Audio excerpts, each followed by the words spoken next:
ప్రియమైన వాళ్ళారా, యోబు భక్తుడు దేవునిని స్తుతించాడు. ఏం చేశాడంట?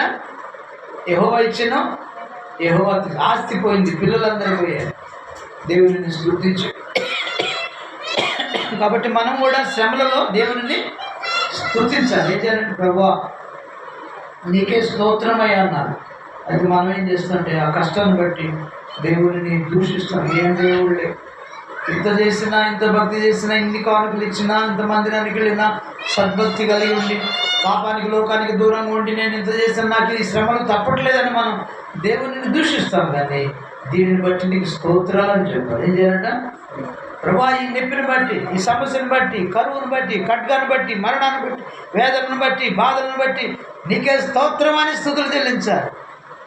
నీకు తెలియకుండా రాలేదయ్యా, కాబట్టి నీకు స్తోత్రాలని మనం స్తుతులు చెల్లించినప్పుడు, నీకే కృతజ్ఞతాస్తుతులయ్యా అని దేవుడికి స్తుతులు చెల్లించినప్పుడు ఆయన మనం చూసి సంతోషిస్తాడు. నువ్వు సంతోషించి ఆ బాధలు తొలగిస్తాడు. సాతాను ఏం చేశాడు? మరలా ఇవన్నీ పోగొట్టాడు, ఇదొక ఆరోగ్యం పోగొట్టాడు. ఏం చేశాడంట? ఉన్నటువంటి ఆరోగ్యం అంతా అరికాలు మొదలుకొని నడినెత్తి వరకు ఏం చేశాడంట?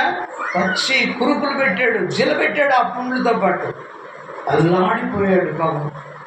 అసలు ఈ నెరలు విడిచిందంట శరీరం అంతా, నల్లగా మారిపోయాడు. తెల్లటి ఆకారం కలిగినటువంటి ఆ యోబు భక్తుడు నల్లగా మారిపోయాడు ఆ జబ్బు దెబ్బకి, ఆ జిల దెబ్బకి. ఆ జిల్లను తట్టుకోలేక చిల్ల పెంకులు తీసుకొని గోక్కుంటూ ఉన్నాడంట. ఎంత బాధో! ఆ జిల్ల వచ్చిన వాళ్ళకి అర్థమైంది బాధ. స్తోత్రం. కాబట్టి ప్రియులరా, అంత బాధను కూడా దిగమింగుకున్నాడు, ఓర్చుకున్నాడు. ఏం చేశాడంట? యోబు సహనాన్ని మీరు ఎరుగుదురు కదా అంటాడు. యోబు ఎంత సహనశీలిగా, ఎంత సహనం ఓర్చుకున్నాడు. అలా మనం కూడా సమస్యలను బట్టి ఓర్చుకుంటే ఒక్క నిమిషంలో బాగు చేయగలడు. మళ్ళీ ఆయన ఒక్క నిమిషంలో బాగు చేయగలడు. మరలా పోగొట్టుకున్నదంతా ఆయన అసలు ఆ సమయం ఎంత పట్టిందో యోబు విషయంలో, చరిత్ర విషయంలో సమయం తెలియదు. కానీ పిల్లలారా, ఒక్క నిమిషంలో మరలా రెట్టింపు ఆశీర్వాదాలు దేవుడు ఇచ్చాడు. శ్రమను అనుభవించిన కాలం అర్థం కాలేదు. కానీ ఆయన వచ్చి ఆయన తాకిన తర్వాత, ఆయన ముట్టుకున్న తర్వాత, మాట్లాడిన తర్వాత ప్రియమైన వాళ్ళరా, ఆ ఒక్క నిమిషంలో ఆరోగ్యం వచ్చేసింది, ఆస్తి పాస్తులు వచ్చేసింది, పిల్లలు మాత్రం మళ్ళా 10 మంది పిల్లలు కలిగారు. దేవుడికి మాయమంటారు. రెట్టింపు ఆశీర్వాదాలు వచ్చినాయంట. అలానే మనకు కూడా ఆయన యోగలిన సమర్థులని ఏం చేయాలంట? ఆయన పాదాలు శరణని వేడాలి. ఏంటంట? శరణ్ అంటే నువ్వు తప్ప నాకు దిక్కెవరు? అది శరణ్ అంటే ఏంటంట? నువ్వు తప్ప నాకు దిక్కులేదు. ఆ విషయంలో నేను నా పరిశుద్ధాత్మ నాకు స్టార్టింగ్లోనే నాకు చిన్న పాట ఇచ్చాడు. శరణని వాడు. నీ చరణములే నాకు శరణం, నీ కరములే నాకు అభయం, నీ చరణములే నాకు శరణం, నీ కరములే నాకు అభయం.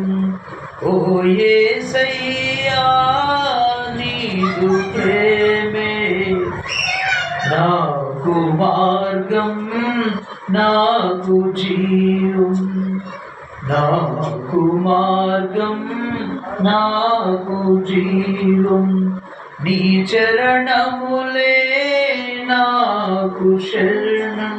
నీ పాదాలే నాకు శరణని. నేను కూడా అతను ఈ చరిత్ర, రక్తస్రావం కూర్చున్న చరిత్ర చదివినప్పుడు బైబిల్ గ్రంథంలో, ఆ తర్వాత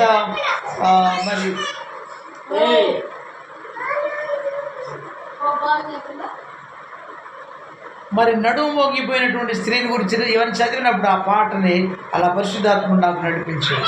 38 ఏళ్ళ నుండి ఏంటంట? పక్షవాతము చే పడియున్న నన్ను పరుపెత్తుకొని నడువమనినా జాలి గలనా యేసే. 38 ఏళ్ళ నుంచి అక్కడ పడి ఉన్నాడంట. ఎవరు బాగు చేయలేరు, ఎవరు సాయం చేయలేకపోయారు. ఆయన కోసం యేసయ్య భూలోకానికి వచ్చాడు. ఆ మండపం దగ్గరికి వెళ్ళాడు. ఇన్ని సంవత్సరాల నుంచి పడి ఉన్నాడు, స్వస్థత కోసమని నిరీక్షిస్తూ ఉన్నాడని, ఓపికతో ఉన్నాడని, సహనంతో ఉన్నాడని, ఎవరు సహాయం చేయలేకపోయినా నా కోసం స్వస్థత కోసం ఎదురు చూస్తున్నాడని ఆ ప్రభువారు గ్రహించిన వారే ఆయన ఈ లోకానికి వచ్చిన దినాన ఆయన కదా అక్కడికి వెళ్ళి ఏం చేస్తున్నాడంట, నీ బరుపెత్తుకొని వెంటనే స్వస్థత వచ్చింది, దిగ్గున లేచి వెళ్ళిపోయాడు. 12 ఏళ్ళు రక్తస్రావము చేత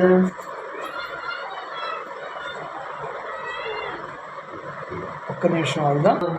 రక్తస్రావము చేత 12 ఏళ్ళు అలసి సొలసి కృంగిన నన్ను, రక్తస్రావము చేత 12 ఏళ్ళు అలసి సొలసి కృంగిన నన్ను, ముట్టిన తోడనే స్వస్థతనిచ్చిన, ముట్టిన తోడనే స్వస్థతనిచ్చిన జాలి గల నా యేసయ్యా, జాలి గల నా యేసయ్యా.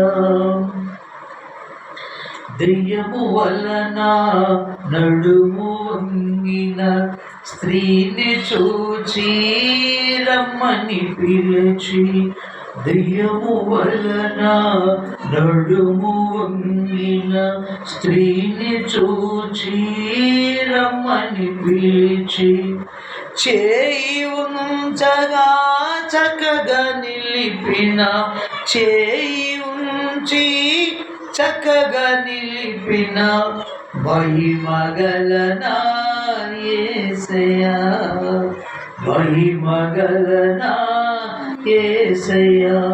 ఓ యేసయ్యా నీదు ప్రేమే నాకు మార్గం, నాకు జీవం, నీ చరణములే నాకు శరణం, నీ కరములే నాకు అభయం, నీ కరములే నాకు అభయం, నీ కరము అంటే కరములు అంటే ఆయన చేతులు ముట్టుకుంటే చాలు మనం బాగుపడుతుంది. మనం ఆయనను ముట్టుకున్నా, ఆయన మనం ముట్టుకున్నా మనకు స్వస్థత వస్తుంది, నెమ్మది వస్తుంది. కాబట్టి ఆయన వచ్చాడు, మాట్లాడాడు, నువ్వు లేచి దిగ్గున వెళ్ళమన్నాడు. 38 సంవత్సరాలు పడి ఉన్నవాడికి స్వస్థత వచ్చిన వెళ్ళిపోయాడు. రక్తస్రావం గల స్త్రీ యేసుక్రీస్తు ప్రభువుని గురించి విన్నది, ఆయన దగ్గరికి వచ్చింది, ఆయన ముట్టుకుంది వస్త్రాన్ని, ఆమె స్వస్థపడి వెళ్ళిపోయింది, సమాధానంగా.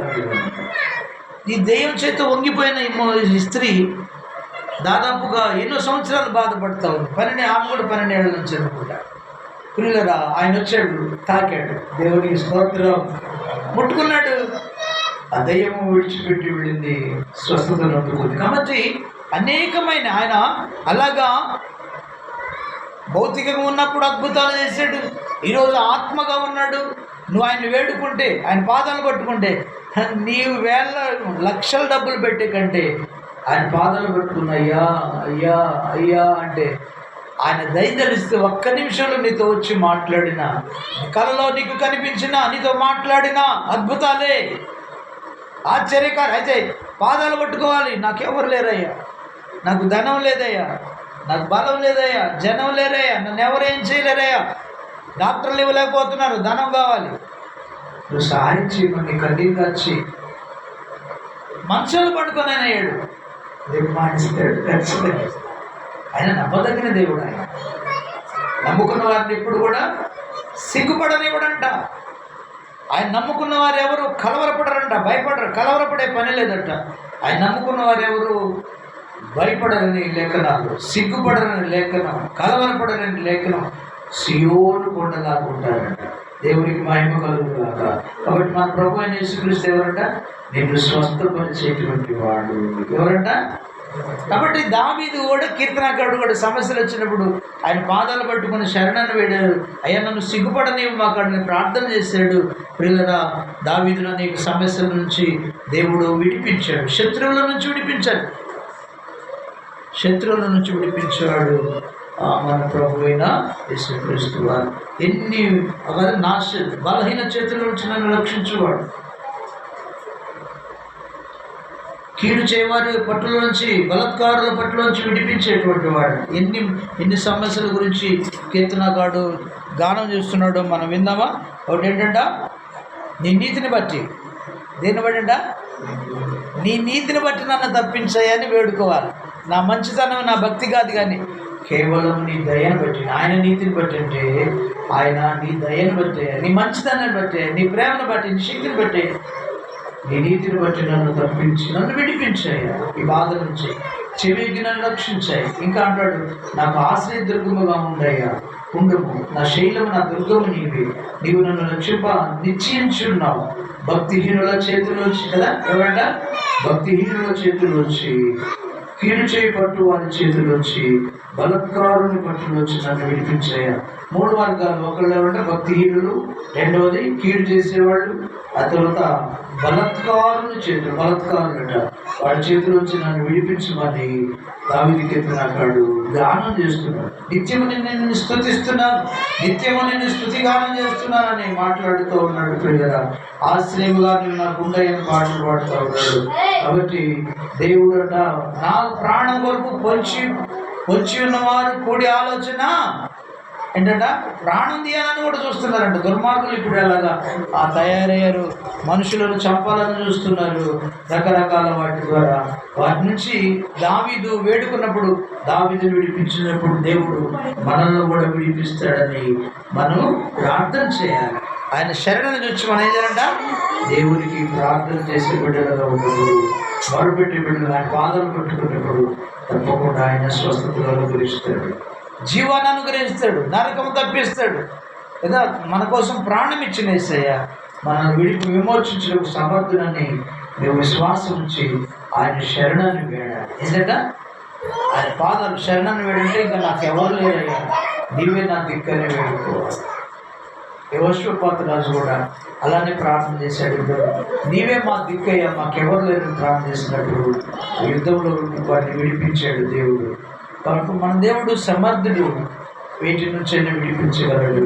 కాబట్టి విశ్వాసం నుంచి ఆయన నమ్ముకొని ఆయన శరణాన్ని వేడినప్పుడు మన జీవితంలో అద్భుతాలు చేస్తాడు, ఆశ్చర్యకార్యాలు చేస్తాడు. దేవుడి మాటలు మనం దీవించగలుగుతాం. ఆమేన్.